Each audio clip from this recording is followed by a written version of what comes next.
é casa, aqui é hogar, aqui é país, aqui cuida de liberdade que ela luta tanto pe. Nós é arquiteto de nossa liberdade, nós reconfirmamos o compromisso de não largar na caia. Sua luta não estava em vano. É luta para a liberdade do país Aruba, a autonomia do país Aruba. Assina tanto benefício para Aruba, que hasta abre e braça de Aruba para mais gente de outro país que viva na Aruba para buscar melhor futuro para nós e na família. Pensei nós todos juntos, sei que nós nascemos na Aruba, nós temos dever para cuidar da liberdade aqui. E Kiko que permite com nossa autonomia, Kiko que permite com nossa liberdade, está nos dever de brincar contra esse para nos conservar nossa liberdade.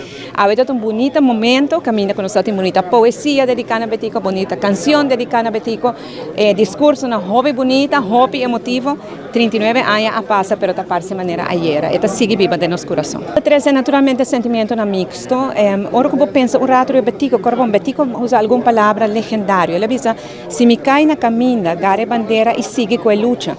Até sabe que eu prometo que nós realizamos essa parte, que me já estava a saber que a luta não acaba, ora nós ganhamos liberdade. Senão é hora de começar.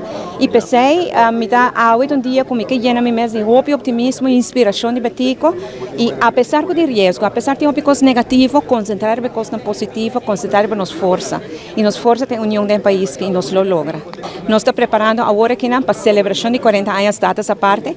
É arquiteto de nossa liberdade, o que ela logra. E de anos de celebração, sim, também tem hope dedicatório. Principalmente começando com o dia de Betico, dia 25 de janeiro. Nós vamos ter expo que nós vamos organizar atividade, conscientização para nós muitos, que agora aqui é ano de celebração da comissão. Bom, é tão importante para todos conhecer a história de Aruba e pensei nós vamos concentrar mais e mais agora aqui na Ribaché. No parlamento nós acabamos de aprovar 200.000 florins no parlamento, mas vai trazer também o aspecto de conscientizar para que nós estamos essa parte, para que a luta, para que a autonomia está sendo importante, nós aprovar a parte aí, o pressuposto, para assim seguir invertida em conscientização.